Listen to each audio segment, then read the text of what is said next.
Good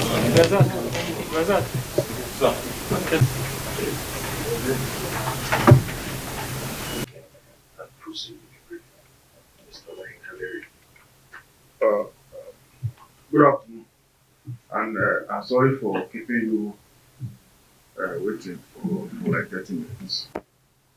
We are going to be brief, like 20 minutes we should be done. You are familiar with the Director of Lands.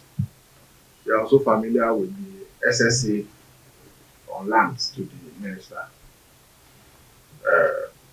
We have the mandate of the Minister to brief you on the reforms that he just approved on land administration in the FCT.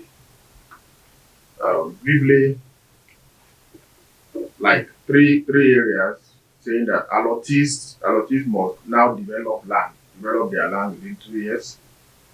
Then you are also familiar with the issue of area council lands. Area council land allocation are now to be regularized. Then mass housing properties now to be titled in favor of buyers.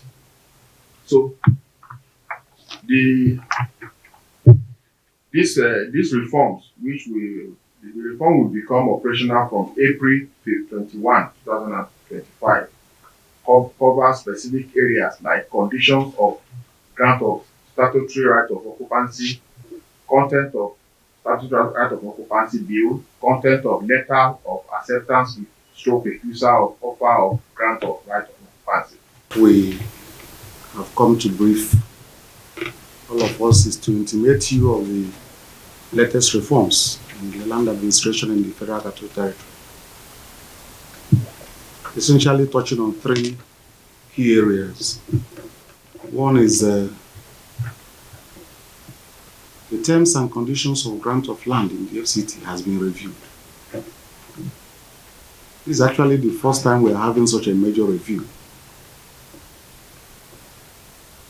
And the most significant of it, besides a number of others within it, is the fact that you will no longer be able to just hold an offer of statutory right of occupancy in your house and believe that you've got the land. As from the 21st, the week starting from the 21st of April this year, 2025, any offer of statutory right of occupancy made to you would have you pay the statutory right of occupancy bill attached to it within 21 days, inclusive of submission of a duly completed letter of acceptance. So what this means is that when such an offer is made to you, the way you will accept it is to pay. Bring the evidence of payment alongside the letter of acceptance. So acceptance of offers of statutory right of occupancy in the FCT is now tied to payment of the bill, the accompanying bill. So when the minister approves a grant of land to you, the offer letter is generated, the bill is generated, the acceptance letter is generated. All of those will be given to you, but you have just 21 days to be able to do that. If you don't do that, the offer shall lapse. Unlike before, people will take it, maybe submit their letters of acceptance. In some cases, they don't, and nothing happens. Those that submit letters of acceptance would deem the right of occupancy commenced. Some take 15, 20, 30 years to make payment for the accompanying bills, which is the major obligation under the grant. No time limit was specified within which to do all this, but that is now changed.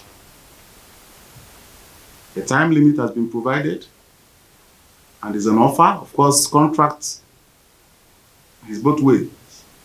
You make an offer and somebody has to accept.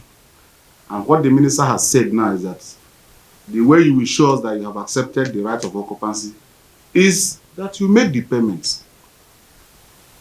If you don't do that, the right of occupancy would not have commenced.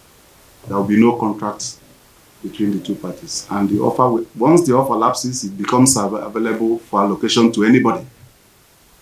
That is on the terms and conditions of grant. Of course, you now have 2 years within which to develop the plot. People have held their plots for years, many years, decades, 10 years, 20 years without developing. That is not good for the system. And the minister says, once we give you land, you have to do something on it within 2 years. That is on the terms and conditions of grant of the right of occupancy. Now, you would recall that a program, an exercise to regularize land documents issued by the respective area councils began in 2006. Before then, area councils were, giving out lands, purporting them to be legal grants in the FCT.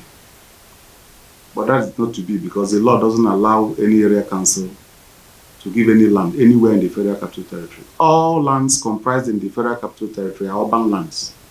It's different from what applies in the states, where you have rural lands and urban lands.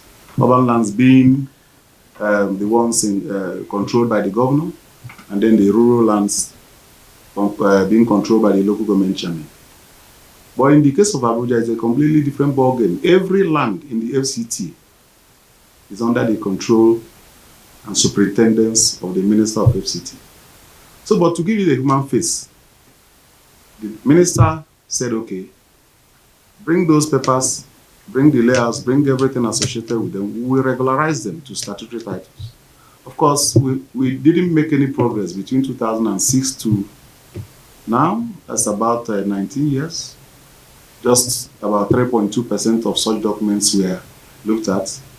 That's about 8,000 something of them, and then only 2,000 succeeded. We have about 96.8%, 253,000 submissions are waiting to be cleared, vetted and cleared, out of the entire submission, which is 261,914. So it's an enormous task. 98%, 96.8% is a lot. But the minister has approved a framework which is believed, if implemented properly as we intend to do, will get all this cleared within 2 years.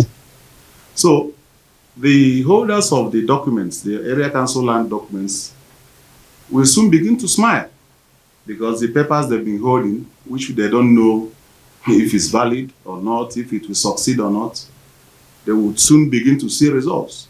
Because as soon as we look at them, anyone that succeeds, we send it to the minister, and the minister will do what he needs to do, and that will automatically regularize it to statutory title. We will give them the same statutory right of occupancy that we give to every other person, and also certificate of occupancy upon payment.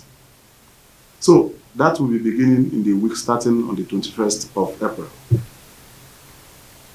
So I'm sure every area council land document holder will be very happy with this development, having waited this long to have these papers regularized, and they weren't. Same with sectional titles, mass housing, and other sectional interests. Since 2000, the mass housing program was initiated. Not much. In fact, out of 445 estates, only 2 estates, have had their papers properly vetted, and then proper titles, statutory titles given to the buyers of those houses. That represents less than 1%. Less than 1%. 2 out of 445 is less than 1%. So we have about 443 estates to deal with. And the minister has graciously approved that we go into it and make sure that we give people their titles. People hold these papers, they can't use it for anything. They can't use it in the banks. They can't use it for anything serious. It's just that you are in your house and probably nobody is disturbing you. But now, in the coming months, you will see housing owners in the various estates in Abuja holding certificates of occupancy issued by the Federal Capital Territory Administration. And I think it is something to commend the administration and the minister, who has thought it very important to do. So these are the 3 major areas we think the minister said we should brief you. and let you know what will be coming in the coming days and weeks, so that the public will be aware that very soon area council land peppers will begin to have good peppers, and then those living in the various states who have been angling to have proper peppers will now begin to have them. Thank you. Any comments from Mr. Mike?